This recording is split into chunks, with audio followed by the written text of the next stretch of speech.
hace más o menos un mes y medio, un poco más, usted sabe que yo tengo una relación personal con Miguel Donadío, no de su paso por el consorcio del puerto, si bien ahí lo hemos consolidado periódicamente, nos conocemos de otros lados, fundamentalmente que tiene que ver con el golf, y yo sé que Miguel primero es un gran estudioso, desde algún punto de vista cargosamente estudioso, en el buen sentido.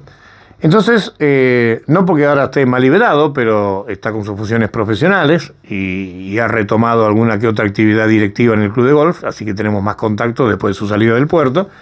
Y le dije, nosotros tenemos muchas charlas, es más, tenemos más charlas fuera del micrófono que en el micrófono. Y algunas son más sabrosas las de fuera del micrófono que las del micrófono. Entonces lo invité para que venga porque en el último año, cada vez que pasaba algo en la política argentina, y nos cruzábamos en algún lugar de la cancha, él me decía, ¿viste lo que pasó con fulano de tal? Y no siempre eran de Bahía, es más, la mayor parte de las veces no eran de Bahía. Entonces me pedía mi opinión, yo daba mi opinión, y entonces él me decía, no, porque en Alemania está pasando esto, en Hungría está pasando esto, y ahí me di cuenta que está bien la idea que tengo yo de Miguel, que es un estudioso, ¿no? Y un gran leedor de libros. ¿Cuántos libros por mes lees? Y leo unos cuantos, soy un lector voraz, no sé si estudioso, pero un lector voraz. Ajá, ¿de qué rubro? De todo. De lo que me interesa a mí, obviamente, pero sí. Bueno, la política tiene un rol preponderante en las cosas que leo. Está bien. Bueno, entonces, sobre fin de año, cuando nosotros ya estábamos definiendo el perfil de este programa para este 2022, que no va a tener elecciones, este es un año par, no tiene elecciones, pero el 2023 va a llegar y aparte el 2023 va a ser un año lindo de elecciones porque ahí elegimos candidatos mano a mano. Ahí vamos a elegir un presidente, vamos a elegir un gobernador, vamos a elegir un intendente. ¿No? Bueno, además, por supuesto, toda la rufla de concejal, lo que viene. Pero no como el año que pasó, que por ahí votáramos a gente que no sabía. Entonces le propuse, Miguel, ¿por qué no te venís un rato de la radio, charlamos? Y entonces Miguel me dijo, ¿y qué querés que hagamos? No, ponele tu impronta, pero básicamente lo que yo quiero es que la gente se dé cuenta que cuando uno habla de política y habla de buenos funcionarios en el mundo, hay buenos, también hay malos, no solamente acá. Bueno, entonces la política termina siendo algo netamente piola, ¿no? Porque decís, che, pero ¿cómo Merkel lo pudo hacer en Alemania y nosotros acá? Bueno, eso lo va a explicar él. ¿Cuál va a ser la metodología? Bueno, a lo largo de las veces que venga Miguel acá, que podrá ser siempre los miércoles para hacerlo estructurado, después veremos si hay algo especial, porque la idea es también tenerlo a Miguel cuando haya algo especial, de que pase algo en el mundo, o en la misma República Argentina. Digo, Miguel, no te vengas el miércoles, venite hoy porque quiero que analices esto. Quiero el análisis económico y político de un tipo que inclusive en su función específica como funcionario, con el puerto ha tenido mucha actividad con directivos de políticas extranjeras, para que nos venga a contar. Y yo, la función mía va a ser, sin llegar a nombres propios, que a algunos se me va a escapar, tratar de decir, che, Miguel, pero esto no pasa acá, porque yo veo que en Bahía no pasa, veo que en Capital no pasa, bueno, y él tendrá la maestría de traer la figura que está enmarcando, y yo digo, che, pero no se parece, y capaz que algún día le voy a decir, che, no se parece a San Martín ese, una cosa así. Bienvenido. Gracias, Jorge, por la invitación. Con la tranquilidad y con la charla abierta que tenemos habitualmente vos y yo, algunas cosas no se pueden hablar en radio, pero algunas cosas vamos a hablar. Con este preámbulo quiero saber de qué nos venís a hablar. Primero, compartimos la elección del nombre del micro, del espacio. Yo le di a Miguel la libertad, digo, Miguel, elegiste 10, 12 nombres. No es importante, hoy ha cambiado mucho, pero por lo menos para lo que tiene que ver con la promoción en las redes. Y Miguel propuso varios nombres, creo que eran como 12, 13 nombres, y a mí me gustó eso de política en positivo, y a él también porque lo eligió, para darle y sacarle esto de que la política es corrupta. No, los corruptos son los tipos, no es la política, y que se puede hablar de positivo. ¿Cuál es tu idea con respecto a ese título, antes de hablar de lo que trajiste hoy? Bueno, justamente era salir un poco del barro de la lógica argentina, de la discusión, de la grieta eterna que tenemos hoy en el país, que no conduce a nada. Y entonces hablar de la política en positivo es justamente eso, es ver esos ejemplos, sobre todo en esta primera etapa a la que le voy a llamar crónicas de hombres de Estado o crónicas de estadistas, para reflejar en ciertos países que también hubo crisis y cómo han podido salir adelante bajo el influjo de alguna impronta fuerte de un liderazgo importante, que es lo que a la Argentina le viene faltando. O sea, la Argentina no tiene hombres de Estado, no tiene estadistas, no tiene liderazgos fuertes que tengan una visión preclara de a dónde tenemos que ir. De todo lo que vos me vas a traer en X tiempo, la primera pregunta que te hago, ¿cuánto podría aplicarse en Argentina? Y yo creo que mucho. Ajá. Mucho, obviamente, y hoy vas a ver con el primer personaje que vamos a presentar, donde vos claramente vas a decir, y sí, si hubiéramos tenido un tipo de estos, nos saca a la Argentina adelante. Ajá. Porque tampoco es que son magos ni que tienen recetas químicas, ¿no? Para Sí, tratar, no, sí, sí. son tipos normales, son hombres de carne y hueso, que ya te digo, tienen formación, tienen preclaridad, tienen buenos análisis, saben para dónde Bueno, pero ir. entonces, pero la primera comparación que hago, nosotros no tenemos funcionarios argentinos que tengan todas esas cualidades. Bueno, evidentemente a la luz de los hechos no, es decir, la Argentina tiene una decadencia muy grande y los hombres de Estado no han aparecido, esta es la verdad. Bueno, ¿de quién vamos a hablar hoy? Y lo vamos a traer a la Argentina, a ver, lo vamos a invitar a que venga. Vamos a hablar de un hombre muy importante del siglo XX, que es Konrad Adenauer, quien fue el primer canciller de la Alemania después de la guerra, ¿no? Si Ajá. uno quiere... Ubicame en tiempo y espacio. Y fue electo canciller en 1949. Ajá. Por- Sin redes sociales, sin redes sociales, sin ¿no? celulares.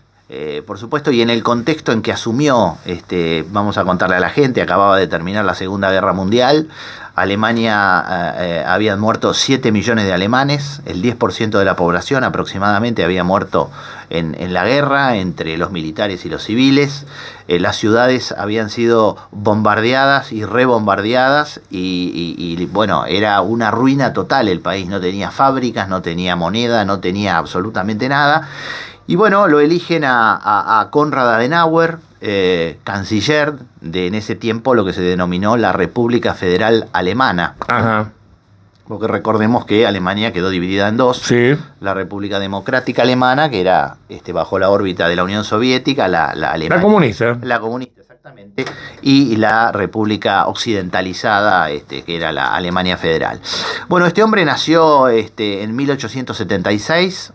Se casó 2 veces, tuvo 8 hijos, falleció en 1967 a los 91 años, Ajá. era abogado y político, tuvo una muy buena primera experiencia en la función pública porque fue alcalde de Colonia, de la ciudad de Colonia, que es una de las ciudades fuertes e importantes sí. de Alemania, hasta que el régimen nazi lo depuso, lo destituyeron. Terminó encarcelado por la Gestapo, ahora que está muy... Ahora que está de moda la Gestapo, ¿no? Bueno, este hombre estuvo encarcelado en una de las prisiones más conspicuas de la policía criminal de Alemania, que era la Gestapo. Y bueno, durante ese tiempo mantuvo un perfil obviamente muy bajo y después... es decir, que no lo mataron de milagro. No lo mataron de milagro. Sí, no era un opositor fuerte al régimen nazi. Pero era fácil matarlo. Sí, por supuesto. Sí. Bueno, de hecho, mataron una pila de opositores. Así que bueno, este hombre se hizo cargo de las riendas de Alemania en el peor momento que uno puede imaginar un país, ¿no? En la ruina absoluta. ¿Cómo estamos nosotros ahora? No, justamente, y esto es lo interesante de la elección, ¿no? Que un país como Alemania en ese tiempo que estaba devastado, en un lapso breve de tiempo pudo reconstituirse. Ajá. Entonces la Argentina no está ni por lejos en ese estado. La Argentina tiene... Bueno, eso es una buena noticia, entonces. Sí, por supuesto que es una buena noticia. La plataforma de despegue de la Argentina es muchísimo mejor que la Alemania de 1949 que le tocó a Konrad Adenauer, que insisto, fue un político preclaro, un político de una visión estratégica impresionante. Y bueno, él fue electo y reelecto varias veces, fue durante 14 años el canciller de la República Federal Alemana. Lo eligieron canciller a los 73 años. Pues hay que tipo de preguntar si me ibas a decir la edad. ¿A qué hora? 73 años, fue electo por primera vez canciller en 1949 y fue canciller hasta los 88 años. Ajá. Casi 14 años de mandato en el gobierno de Alemania, donde hizo cosas extraordinarias, por eso es un tipo reconocido en la política mundial. Es decir, lo primero que hizo es desagrietar Alemania. Una política de unión entre, bueno, los que habían sido parte del régimen nazi y los demás que habían mantenido una visión contraria. Él trató de, bueno, ahora Alemania... No fue fácil, me imagino. No. Porque estoy pensando que algún día aparezca alguien para sacar la grieta acá. No, fue un trabajo complejo, pero él se lo propuso y lo pudo sacar adelante conjuntamente con la reconciliación con su enemigo acérrimo que era Francia. O sea, él firmó con De Gaulle el Tratado del Eliseo, que se le llama, que es un tratado de paz y amistad con Francia, que de alguna manera fue el sustento de lo que después fue la Comunidad Económica Europea. Seguro. Es decir, el tipo se reconcilió internamente en el país, trató de la reconciliación interna y la externa, con una alianza fuerte con el mundo occidentalizado. Entonces, ahí vemos al hombre de Estado, ¿no? ¿Qué empezó a recuperar Alemania de esa manera? Y Alemania, él acertó en la política económica, esto hay que decirlo. Ah, bueno.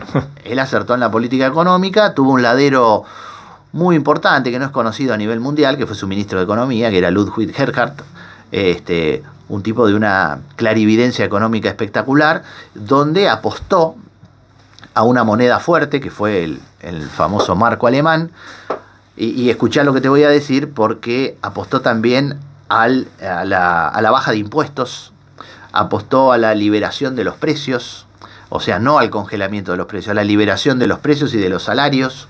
En el 40 y pico. En el 49, prohibió, y esto es fundamental, el déficit fiscal. Prohibió el déficit fiscal. Si hay algo que hizo este ministro de Economía bajo la impronta política de Konrad Adenauer, fue controlar las cuentas públicas de Alemania de esos tiempos, y eso fue lo que de alguna manera le dio la impronta es decir, económica. Para la gente común, la explicación es: no se podía gastar lo que no se tiene. Exactamente, así sencillo, de almacenero. Una cuenta de almacenero, y este ministro de Economía se encargaba celosamente de controlar absolutamente todas las cuentas públicas de Alemania, de manera de que nadie gastara un centavo más. Y Alemania pasó en el lapso de 10 años, por eso a este periodo se lo conoce como el milagro alemán, el famoso milagro alemán, algo impredecible, que de donde estaban pudieran en tan poco tiempo lograr ser una potencia mundial. ¿Qué es poco tiempo, Miguel? 10 años. Y es poco tiempo. 10 años.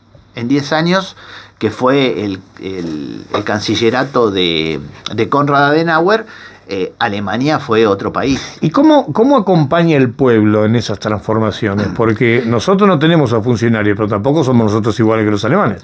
No, por supuesto que no. Y el pueblo lo acompañó fuertemente en cada elección. Porque aparte el tipo tuvo hechos trascendentes, como por ejemplo la famosa visita a la Unión Soviética después de la muerte de Stalin. Imagínate, habían sido enemigos. Cualquiera que conoce la historia de la Segunda Guerra Mundial sabe lo que hicieron los alemanes en Stalingrado y en todo lo que tiene que ver con la Segunda Guerra Mundial, en la invasión, en la Operación Barbarossa, etcétera, etcétera, y lo que hicieron después los rusos en Berlín, con las violaciones y con toda la masacre que ocurrió. O sea, dos países con una historia reciente muy fuerte, y sin embargo él aceptó ir a Moscú a una visita que se hizo importante con Nikita Khrushchev, y ahí él pidió por los prisioneros que todavía quedaban de la guerra. Te estoy hablando, habían pasado 10 años. Sí, sí. Y bueno, fue una negociación muy dura hasta que los rusos aceptaron devolver los últimos prisioneros alemanes que había, y eso se vio en Alemania como un hecho trascendente para el tipo. Y en las elecciones que siguieron las ganó muy cómodamente. Y bueno, ya te digo, después todo lo que tuvo que ver con la transformación de la Europa occidental, de la formación de la Comunidad Económica Europea, lo que conocemos hoy como los grandes, el gran gobierno de la comunidad, la instalación del euro como moneda fuerte de Europa. Todo eso lo tuvo a él como un artífice central, ¿no? ¿Por qué vos decís que por los antecedentes y por la historia no podríamos tener un tipo así en Argentina? No, yo creo que puede aparecer un tipo así en la Argentina, puede aparecer, pero hoy, no, o sea, hasta ahora no apareció un tipo al que siempre lo han declamado como un hombre de Estado, o el último estadista que tuvo la Argentina fue Arturo Frondizi, estoy hablando del año 1958 a 62, que tuvo su gobierno, pero si terminó fracasando es porque tampoco tenía tanto talante de hombre de Estado, si no tendría el Pinel en ponerse. Exactamente, hubiera podido lograr que las fuerzas militares no lo depusieran. Sin embargo, no pudo. Este caso alemán del 40 y pico, ¿podría hacerse en una Alemania del 2020? Bueno, claramente, porque Angela Merkel, a quien la comparan con Konrad Adenauer, Ajá. es una suerte de otra mujer de Estado soberbia, impresionante, ¿no? Ayornada a esta época. Ayornada a esta época. Entonces, claramente, Alemania tuvo muy buenos cancilleres.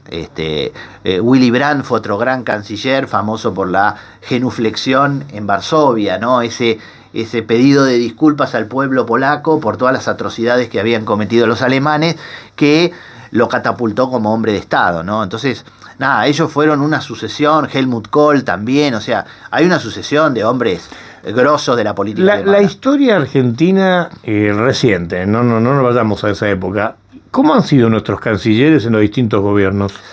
Ellos, el jefe de gobierno, en la comparación, y no tenemos una cancillería proba. No tenemos. Al presidente es el que yo tengo que comparar, el presidente de la Argentina con algún canciller de Alemania. Y no hay, o sea, ¿quién voy a comparar? ¿Querés que compare a Cristina Fernández de Kirchner con Angela Merkel? Es una comparación imposible. Estamos hablando de dos dimensiones totalmente distintas. Angela Merkel es reconocida a nivel mundial como una de las líderes más importantes del mundo. Y Cristina Kirchner no existe en ese pinet, en ese atril. Entonces, la Argentina no ha tenido, no podés comparar a estos tipos con los argentinos que han estado al frente de los gobiernos. ¿Y los otros que no son Cristina? No, tampoco, que no sé, ni que hablar ahora, ¿no? Pobre hombre que gobierna. Macri tampoco. No, tampoco. No, tampoco. ¿Y más atrás no tuvimos ninguno? No, hoy, ¿qué es lo que sale a la luz? Los números del gobierno de Arturo Illia. Porque claro, cuando uno... Es otra historia. Es otra historia, sí, pero cuando uno los compara y dice cuánto era la deuda externa, cuánto era el desempleo, cómo estaba la educación en la Argentina, cómo estaba las cuentas públicas, etcétera, decís, la puta, este tipo era un estadista. Arturo Illia. Pero, nada, estamos hablando de un interregno de 3 años que gobernó Arturo Illia. O sea, la Argentina ha tenido un déficit de hombres de Estado fenomenal. Por eso estamos donde estamos. ¿Y cuál sería el futuro? No, y el futuro... Independientemente del color político, ¿eh? El futuro es un final abierto. O sea, los países que salieron adelante a partir de una suerte de consenso, de una suerte de tener una mirada clara y preclara hacia dónde ir. O sea, en la grieta no hay destino. No hay ningún destino en la grieta. O sea, una mitad no puede gobernar al todo en la Argentina. Esto hay que tenerlo recontra claro. Ni unos ni otros. Entonces, lo que hizo España, por ejemplo, con el Pacto de la Moncloa. O sea, los países que salen adelante son los que tienen, insisto, un consenso en los grandes puntos. Ahora se está debatiendo en Chile qué es lo que va a hacer Gabriel Boric, que es el nuevo ganador. Que es un cambio de rumbo, ¿no? Es un cambio de rumbo y vamos a verlo. Déjame ver. Vamos a esperar a ver. Es decir, que vos crees que si bien se cambia el rumbo político por ideología, quizás algunas cosas se mantengan en bien de la nación. Por supuesto, y yo ya te digo, mira... Eso pasa en Estados Unidos. En Estados Unidos van cambiando los colores, pero hay cosas que no se tocan. La política económica de Chile la implementó el gobierno de Pinochet. Pero después del gobierno de Pinochet vino Patricio Aylwin, después vino Eduardo Frei, después vino Ricardo Lagos y después vino Bachelet en los 16 años seguidos del gobierno de centro-izquierda. Sí. No cambiaron una coma, no cambiaron nada de la política económica de Chile. Después vino Piñera, después vino Bachelet de nuevo, después vino Piñera de nuevo, nadie cambió nada. Dice que hay cosas que no se tocan. No se tocan. Y ahora Boric, que me pareció muy interesante su ida al centro en la segunda parte del balotaje. Si no ganaba. Y si no ganaba. O sea, se vuelven más moderados los dirigentes si quieren llegar al poder. Porque en el extremo no hay voto en el extremo. Los extremismos tienen pocos votos. Entonces, si este hombre ahora consolida una política de centro y sigue un poco adelante, me parece que va a ser un buen presidente para Chile. No va a haber margen, porque aparte no tiene el poder en las cámaras. No es un presidente que va a tener mucho poder en las cámaras. Entonces, bueno, estos políticos que son los que son los hijos del consenso, como fue Felipe González, por ejemplo, después de los pactos de la Moncloa, un tipo que estuvo muchos años en el poder también. A veces uno llega a la conclusión, porque también te lo pregunté en algún momento, pero ¿cómo termina jugando el pueblo? ¿Cómo condiciona el pueblo? Porque nosotros no somos alemanes, somos muy argentinos. ¿Cómo condiciona el pueblo para un desarrollo, en este caso de un estadista o alguien que tiene mucha capacidad? Porque ese muchacho, ¿hubiera andado acá en Argentina? Yo creo que sí. Hay una discusión que es si un hombre solo puede cambiar el destino de un país. Y es una buena pregunta esa. Es una muy buena pregunta. ¿Eso no es un líder político? ¿No existen esos líderes políticos? Sí, existen. Entonces, ¿qué dicen los pensadores, los intelectuales respecto de esta pregunta? ¿Puede un hombre cambiar? Un hombre, sí. Sí, es la teoría del gran hombre. Sí, algunos dicen que sí. Otros dicen, no, en realidad esos grandes tipos han tenido suerte, han tenido un poquito de suerte. Y es una discusión que no está zanjada. Ajá. Entonces, algunos creen realmente que hay... Pero las estadísticas que dicen, ¿son más los que triunfan como equipo que individuales? Sí, pero hay alguien que es el que tiene la visión primera, Ajá. como la tuvo Churchill de no transar con Hitler en la Segunda Guerra Mundial. No transó, casi en soledad el tipo, porque tenía medio gabinete que le decía, nos están bombardeando, arreglemos con este tipo, está totalmente loco, nos va a destruir el país. Y él no transó con un criminal, no transó. Y bueno, fue una decisión casi te diría personal. ¿Que la bancó el pueblo? La bancó. Porque él después de cada uno de los bombardeos, sí, en Londres, salía a la calle él. Salía a la calle y tenía el termómetro. Sí. Hay una famosa película, Las horas más oscuras, una de las últimas, donde él un día se le escapa a la guardia y va en el subte a la casa de gobierno para ver qué decía la gente adentro del subte. ¿No lo reconocieron? Sí, por supuesto que lo reconocieron. Pero él se sentó ahí como uno más. Y les preguntó a ver qué opinaban. ¿Están de acuerdo en que le hagamos la guerra a Alemania? Y la gente, él se dio cuenta que lo bancaban. De hecho, cuando lo nombraron primer ministro, fue casi por unanimidad en el Parlamento inglés. Entonces, hay tipos que cambian. En Australia también hubo un caso de un primer ministro, Whitlam, que también en 25 días, cuando lo eligieron primer ministro, hizo un cambio tremendo y le funcionó. Y fue ideas de uno, de un equipo, ¿no? Obviamente, pero te quiero decir, siempre hay uno que marca el liderazgo. Y este de hoy está en ese cuadro. Sí, Adenauer es un hombre de Estado, una de las figuras de la segunda parte del siglo XX, de la posguerra, junto con el propio De Gaulle, Churchill, y en este caso de la fundación como padre de la Comunidad Europea, junto con De Gasperi, el italiano, Schuman y Monet, el francés. O sea, fueron los tipos que se pusieron de acuerdo para decir, basta de guerra, basta que ahí no hay destino para Europa.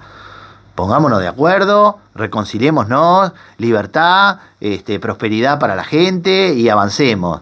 Y bueno, hicieron una alianza con los Estados Unidos, el famoso Plan Marshall, y salieron adelante.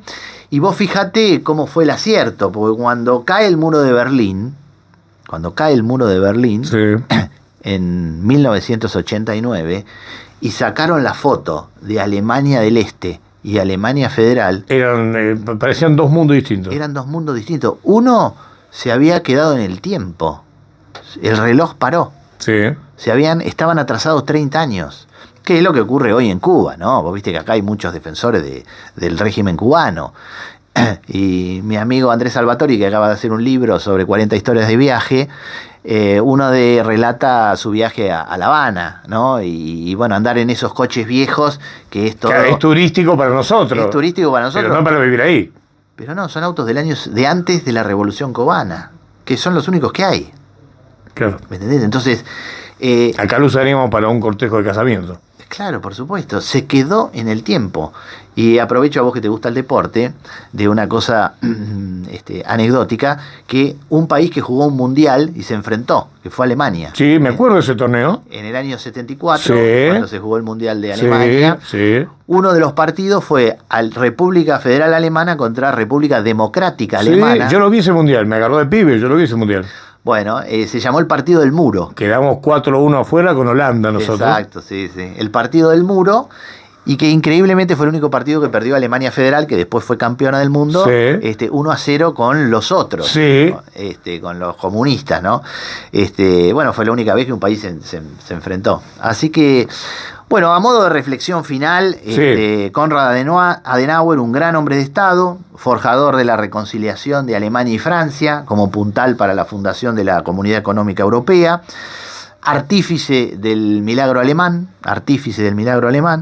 fue popular, no populista, y fue patriota y no fue nacionalista. Un hombre realmente admirable, que, como dato de color, cero corrupción. Como dato de color. 14 años en el gobierno y no se conoce ni el más Y atisbo. fue elegido a los 70 y pico. 73 años, sí, 73 años. Venía de una experiencia, insisto, había sido alcalde de Colonia del año 1917 a 1933. O sea que gobernó una ciudad importante durante muchos años y también hizo una muy buena gestión en esa ciudad. Le llamaban el viejo del Rin. ¿Por qué? El viejo. ¿Viejo era? Viejo era y Colonia está a la vera del Rin. La ciudad que está a la vera del Rin. así por que el se río, por el río. Exacto, por el río Rin. Así que se lo conocía como el viejo del Rin. Miguel, gracias por venir. Nos reencontramos la semana que viene con otra personalidad de la política. Muchas gracias. Bienvenido. Y bueno, nos vemos el miércoles. Gracias.